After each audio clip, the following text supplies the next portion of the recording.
નીચેના પૈકી કયું વિધાન રાષ્ટ્રીય આવક ગણતરી પદ્ધતિ સંબંધે સાચું છે? એટલે કે નેશનલ ઇન્કમની જે ગણતરી કરવાની હોય એનું જે કેલ્ક્યુલેશન કરવાનું એની બાબતે કયું સાચું છે? પહેલું એવું કહે છે કે ઉત્પાદન પદ્ધતિ એટલે કે પ્રોડક્શન મેથડ જે છે પ્રોડક્શન મેથડ એમાં આઉટપુટ પદ્ધતિ અથવા મૂલ્ય વર્ધિત પદ્ધતિ આઉટપુટ એટલે કે આઉટપુટ મેથડ અને મૂલ્ય વર્ધિત એટલે કે વેલ્યુ એડેડ સિસ્ટમ જે છે એ તરીકે ઓળખવામાં આવે છે. પહેલું વિધાન સાચું છે. ખર્ચ પદ્ધતિને વિતરણ પદ્ધતિ કહે છે એ અહીંયા ખોટું આપેલું છે. આવક પદ્ધતિને કુલ ખર્ચ પદ્ધતિ તરીકે ઓળખે છે એ પણ ખોટું આપેલું અને ડેટાની સરળ ઉપલબ્ધતાના કારણે ખર્ચ પદ્ધતિ સૌથી વધુ ઉપયોગમાં લેવાય છે. આમાં ખાલી એક આપેલો છે જવાબ. હવે આ આખો ટોપિક જે છે એ ટોપિક છે નેશનલ ઇન્કમ એટલે કે રાષ્ટ્રીય આવક. રાષ્ટ્રીય આવક કઈ રીતે ગોતવી? તો રાષ્ટ્રીય આવકને ગોતવા માટેનો એને એસ્ટિમેટ કરવા માટેનો કેલ્ક્યુલેટ કરવા માટેની અલગ અલગ રીત છે. એક રીત છે વેલ્યુ એડેડ, એક છે ઇન્કમ મેથડ અને એક તો છે એક્સપેન્ડિચર મેથડ. તો ત્રણ અલગ અલગ મેથડ છે. તો આને આપણે જે છે ને એક મેઇન્સના પ્રશ્ન તરીકે જોઈએ. માની લો કે પ્રશ્ન પૂછે છે કે explain the value added income and expenditure method to estimating national income. પ્રશ્ન માની લો કે મેઇન્સમાં આવો જ પ્રશ્ન પૂછી ગયો 15 માર્કની અંદર. તો આના કારણે તમને એનું કન્ટેન્ટ પણ મળી જશે કે આ રીતે તમે કઈ રીતે સોલ્વ કરી શકો. તો આ પ્રશ્નના જવાબમાં પહેલાં તો તમારે ઇન્ટ્રોડક્શનની અંદર એ જણાવવું પડે કે નેશનલ ઇન્કમ શું છે. એટલે કે નેશનલ ઇન્કમની પહેલાં તમારે ડેફિનેશન આપવાની, એની વ્યાખ્યા આપવાની અને પછી બોડીની અંદર તમારે જણાવવાનું કે આ જે વેલ્યુ એડેડ મેથડ કઈ છે, ઇન્કમ મેથડ કઈ છે અને એક્સપેન્ડિચર મેથડ કઈ છે અને પછી લાસ્ટમાં જે છે એ કન્ક્લુઝન આપવાનું. આપણે ડાયરેક્ટ આન્સર સ્ટાર્ટ કરીએ. નેશનલ ઇન્કમની ડેફિનેશન એનો મતલબ શું થાય? National income refers to the money value of all the goods and services produced in a country during a financial year.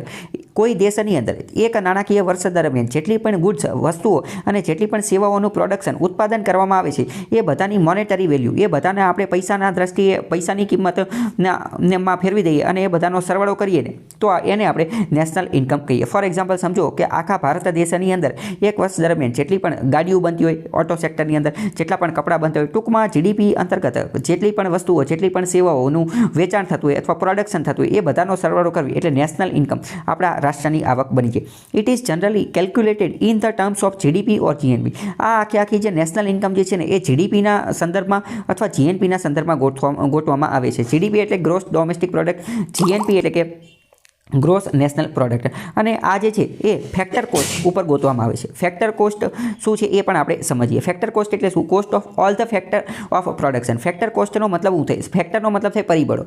Production ઉત્પાદન કરવા માટે જેટલા પણ પરિબળોની જરૂર હોય ને એ બધા પરિબળોને ધ્યાનમાં લેવામાં આવે. કોઈપણ વસ્તુના પ્રોડક્શન માટે કેટલી વસ્તુની જરૂર પડે? કોઈપણ વસ્તુના પ્રોડક્શન માટે લેન્ડ, લેબર, કેપિટલ અને આંતરપ્રિન્યોર આ 4 વસ્તુની જરૂર પડે. એટલે જે પ્રોડક્શન જે ફેક્ટર કોસ્ટનો મતલબ શું કે cost of all the factors of production ઉત્પાદનમાં જેટલા વસ્તુની જરૂર પડે, જેટલા ફેક્ટરની જરૂર પડે એ બધાને ફેક્ટર કોસ્ટ કહે. પ્રોડક્શનમાં કોની જરૂર પડે, કેટલા ફેક્ટરની જરૂર પડે? લેન્ડ, લેબર, કેપિટલ અને આંતરપ્રિન્યોરશિપ આ બધાની જરૂર પડે. અને બીજું એક હોય છે માર્કેટ પ્રાઇસ. માર્કેટ પ્રાઇસનો મતલબ શું? તો market price which includes cost of production એટલે કે જેમાં પ્રોડક્શનની કોસ્ટ તો આવી જ ગઈ. પ્રોડક્શનની કોસ્ટ એટલે કે લેન્ડ, લેબર, કેપિટલ અને એક્સપેન્ડિચર આ તો આવી જ ગયું. આની સાથે જે વસ્તુ બની અને તૈયાર થઈ ગઈ આ વસ્તુ જે છે એક ફેક્ટરીની અંદર કંપનીની અંદર બની અને તૈયાર થઈ ગઈ. જ્યારે કંપનીની અંદર કોઈ પણ વસ્તુ બને, ફોર એક્ઝામ્પલ સમજો કે કોઈ સાબુ બને છે બરાબર, આપણે ખાલી સાબુનું ઉદાહરણ. તો સાબુ બને છે બરાબર, તો સાબુમાં લેન્ડ, સાબુ બનાવવાની ફેક્ટરી તો એ જમીનનું ભાડું આપવું પડશે. સાબુ બનાવવાવાળા શ્રમિકો હશે, લેબર હશે, જે મજૂર હશે એને જે પગારને એ બધું આપવું પડશે. પછી વાત કરીએ કે કેપિટલ, એની ઉપર ઘણા બધા લોકો જે છે એના માલિક જે છે એને પૈસા ઘણા બધા ઇન્વેસ્ટ કર્યા છે તો એને કેપિટલ ઇન્વેસ્ટ કર્યું છે. 1, 2, 10, 15 લાખ રૂપિયાની કંપની નાખેલી છે. અને આંતરપ્રિન્યોર કે જેણે સાહસ કરેલું હશે, જેણે રિસ્ક લીધેલી હશે, જે એનો માલિક હશે કે એને કંઈક આમાંથી નફો મળી શકે. તો આ બધાને જે છે આ બધાને પગાર આપવો પડે અથવા આ બધાનો જે ખર્ચો થાય એને આપણે પ્રોડક્શનના ફેક્ટર કહીએ, પ્રોડક્શનના પરિબળ કહીએ. આ બધી વસ્તુ ભેગી થાય, આ બધાનો પગાર ભેગો થાય ત્યારે સાબુની કંપનીની અંદર સાબુનું ઉત્પાદન થાય બરાબર. તો આ બધી વસ્તુને આપણે શું કીધું? Factor cost. હવે ફેક્ટર કોસ્ટ થઈ ગઈ, પછી આ સાબુ બની અને તૈયાર થઈ ગયો, ફેક્ટરીમાં બની અને તૈયાર થઈ ગયો, પછી માર્કેટમાં આવશે. તો માર્કેટમાં આવશે ને એટલે એની ઉપર અમુક પ્રકારના ટેક્સ લાગશે, ઇનડાયરેક્ટ ટેક્સ ને ડાયરેક્ટ ટેક્સ. મોટા ભાગના ટેક્સ ઇનડાયરેક્ટ ટેક્સ હશે, જેમાં જીએસટી, પછી લક્ઝરી ટેક્સ, સર્વિસ ટેક્સ જેટલા પણ લાગુ પડતો હોય એ બધા. સર્વિસ ટેક્સ તો ગુડ્સમાં લાગુ નહીં પડે કારણ કે સાબુ એક સર્વિસ છે, પરંતુ જેટલા પણ લાગુ પડતો હોય એવા બધા મોટા ભાગના ઇનડાયરેક્ટ ટેક્સ લાગુ પડશે. આ ઉપરાંત એની ઉપર માની લો કે સબસિડી લાગુ પડતી હશે તો સબસિડી જે છે એ બાદ થશે. તો આ વસ્તુ જે છે એને શું કહેવાય? માર્કેટ પ્રાઇસ કહેવાય. માર્કેટ પ્રાઇસ ટૂંકમાં અત્યારે આપણે ટોટલ 2 વસ્તુ સમજીએ. એક તો ફેક્ટર પ્રાઇસ એટલે અથવા તો ફેક્ટર કોસ્ટ અને એક તો માર્કેટ પ્રાઇસ અથવા તો માર્કેટ કોસ્ટ. ફેક્ટર પ્રાઇસની અંદર લેન્ડ, લેબર, કેપિટલ અને આંતરપ્રિન્યોરશિપ આ 4 વસ્તુની આને તમે ફેક્ટર ઉપરથી શબ્દ કીવર્ડ સમજવાની કોશિશ કરો. ફેક્ટર ઉપરથી ફેક્ટરીમાં જે વસ્તુ બને અને જેટલા પૈસા થતા હોય એની વાત કરે છે. જ્યારે માર્કેટ પ્રાઇસ એટલે કે માર્કેટમાં આવી ગયા પછી એની ઉપર ટેક્સ લાગુ પડે અને સબસિડી જે છે એ બાદ થાય. તો આવી રીતે બે કિંમતના આધારે જીએનપી અથવા જીડીપી એટલે કે નેશનલ ઇન્કમ જે છે એ નક્કી થાય. The national income can be estimated by various method. અલગ અલગ મેથડથી એ નક્કી કરવામાં આવે, જેમ કે વેલ્યુ એડેડ મેથડ, જેમ કે ઇન્કમ મેથડ અને એક્સપેન્ડિચર મેથડ. 3 મેથડના આધારે નક્કી કરવામાં આવે. આપણે ત્રણેય હવે ધીમે ધીમે જોઈએ. વેલ્યુ એડેડ મેથડ શું છે? આ મેથડની અંદર વેલ્યુ જે છે ધીમે ધીમે એડ કરવામાં આવે, એટલે કે વેલ્યુ કે મૂલ્ય જે વધારો થતો હોય, મૂલ્યમાં જે વધારો થતો હોય એ વધારો ધ્યાને લેવામાં આવે. આ જે વેલ્યુ એડેડ મેથડ જે છે એને પ્રોડક્ટ મેથડ પણ કહે છે અથવા ઇન્વેન્ટરી મેથડ પણ કહે છે. આ જ વસ્તુ વિધાનમાં આપેલી હતી. પ્રોડક્ટ મેથડ અથવા ઇન્વેન્ટરી મેથડ કહે છે. It consist of finding out the market value of all the goods and services produced in a country during a given period. આ જે વેલ્યુ એડેડ મેથડ જે છે, વેલ્યુ એડેડ મેથડ, આની અંદર શું કરવામાં આવે કે એક વર્ષની અંતર્ગત આખા દેશની અંદર જેટલી પણ ગુડ્સ વસ્તુઓનું ઉત્પાદન થયેલું હોય અથવા તો જેટલી સેવાઓનું જે ઉત્પાદન થયેલું હોય એ બધાનું માર્કેટ વેલ્યુ જે છે, માર્કેટ વેલ્યુની અંદર ટેક્સને, સબસિડીને એ બધું પણ આવી જશે. એ બધાનો સરવાળો કરવામાં આવે અને એનો જે સરવાળો કરીએ તો એને શું કહેવાય? એને વેલ્યુ એડેડ મેથડ કહેવાય. The value of intermediate products consumed for production of final goods is deducted so that doubling of value is eliminated. આ જે વેલ્યુ એડેડ મેથડની અંદર શું કરવામાં આવે? જે મધ્યસ્થી વસ્તુ હોય ને એને કાઢી નાખવામાં આવે. ફોર એક્ઝામ્પલ સમજો કે ખાંડ બનાવવામાં આવી, બરાબર. તો ખાંડ બનાવવા માટે પહેલાં તો એનું રો મટીરિયલ જોશે શેરડીની અંદર બીજું મશીનરીને એ બીજી બધી વસ્તુઓ પણ જોશે. તો આમ બરોબર વચ્ચેની શેરડીથી તે ખાંડ બનવા વચ્ચેની જે વસ્તુઓ છે ને એ બધીને કાઢી નાખવામાં આવશે. એટલે કે ઇન્ટરમીડિયેટરી ગુડ્સ જે છે એને કાઢી નાખવામાં આવશે. ખાલી જે રો મટીરિયલ અને ફાઇનલ પ્રોડક્ટ હશે એ બધાને તે ધ્યાને લેવામાં આવશે. ધ વેલ્યુ ઓફ ડેપ્રિસિએશન, આમાં જે ડેપ્રિસિએશન એટલે કે જે ઘસારણ જે છે, ઘસારો, એને પણ બાદ કરવામાં આવશે. સમજો કે ખાંડ બની તો ખાંડ શેરડીમાંથી બની તો ખાંડના મશીન જે છે એ દર વર્ષે એની કિંમત ઘટતી જશે, બરાબર. તો ડેપ્રિસિએશનને પણ બાદ કરવામાં આવશે. આની અંદર શું કરવામાં આવશે? ડેપ્રિસિએશન જે છે એને બાદ કરવામાં આવશે. જ્યારે ઇનડાયરેક્ટ ટેક્સ જે છે એ પણ બાદ કરી દેવામાં આવશે. એ પણ કેમ? કારણ કે આમાં માત્ર ફેક્ટરીની અંદર જે બધી વસ્તુ જોવા મળતી હશે એ ફેક્ટરીની વસ્તુ તે ધ્યાને લઈશું. ફેક્ટરીમાં બનેલી હશે તો ત્યારે હજી ટેક્સ લાગેલા નહીં હોય. The total of estimate gives us net domestic product. આના કારણે આપણને ફેક્ટર કોસ્ટના આધારે ડોમેસ્ટિક પ્રોડક્ટ જે છે એ મળી જશે અને ક્લાસિફાઈડ બાય ઇન્ડસ્ટ્રીયલ ઓરિજિન. અને ઉદ્યોગમાં એની કિંમત કેટલી થાય? ઉદ્યોગમાં કોઈ વસ્તુની કિંમત કેટલી થાય ફેક્ટરીની અંદર એ આપણને મળી જશે. The addition of net income from abroad to this gives us the national income at the factor cost. અહીંયા સૂત્ર આપેલું છે એ તમે એકવાર જોઈ લો, પરંતુ સૂત્ર એટલું બધું કામનું છે નહીં, બરાબર. સૂત્ર તમે જાતે બનાવી શકશો જો તમારો કોન્સેપ્ટ ક્લિયર હશે તો. ફરીથી સમજો કે વેલ્યુ મેથડનો મતલબ શું થાય? વેલ્યુ એડેડ મેથડનો મતલબ શું થાય? કે આખા વર્ષ દરમિયાન દેશની અંદર જેટલી પણ ગુડ્સ અને સર્વિસીસનું ઉત્પાદન થયેલું છે એ બધાનો સરવાળો કરવાનો. પરંતુ આ બધા સરવાળામાં શું ધ્યાન રાખવાનું? કે આ બધા સરવાળાની અંદર માત્ર અને માત્ર ફેક્ટર કોસ્ટ ધ્યાને લેવાની. ફેક્ટર કોસ્ટ એટલે કે ફેક્ટરીની અંદર, કારખાનાની અંદર બનતા જેટલા પૈસા થતા હોય એટલા જ ધ્યાને લેવાના. એટલે કે માર્કેટ કોસ્ટને ધ્યાનમાં નહીં લેવાની. એટલે કે સબસિડી અને જે ઇનડાયરેક્ટ ટેક્સ છે એ ધ્યાને નહીં લેવાના. જીએસટી બીએસટી કંઈ લાગુ પડવાનું નહીં. પહેલી વસ્તુ.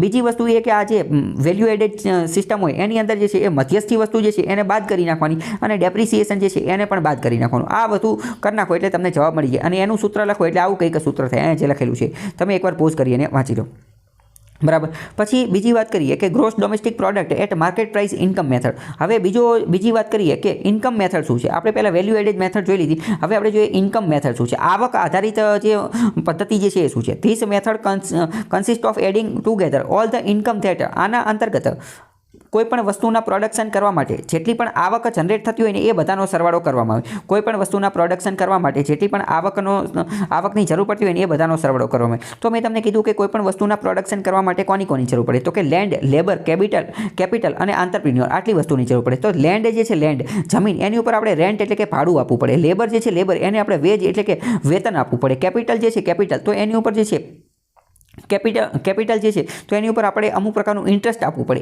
એની ઉપર આપણે વ્યાજ આપવું પડે. જ્યારે આંતરપ્રિન્યોર જે છે એને આપણે પ્રોફિટ આપવો પડે, એટલે કે નફો આપવો પડે. એટલે કે ટૂંકમાં વાત કરીએ તો રેન્ટ, વેજ, ઇન્ટરેસ્ટ અને પ્રોફિટ, આ બધાનો સરવાળો કરીએ ને તો એને કહેવાય એને કહેવાય ઇન્કમ મેથડ. કેમ? કારણ કે આ બધા લોકોની ઇન્કમ, બધા લોકોની આવક હતી. આપણે જોયું કે રેન્ટ જે છે એ કોને મળશે? તો એ જમીનના માલિકને મળશે. આવી રીતે આ બધાનો સરવાળો કરીએ તો આને શું કહી શકાય? તો આને આપણે એક રીતે ફેક્ટર પ્રોડક્શન અથવા તો ઇન્કમ મેથડ, બધાને જેટલા લોકોને જેટલી આવક મળતી હોય એ બધાનો સરવાળો કર્યો.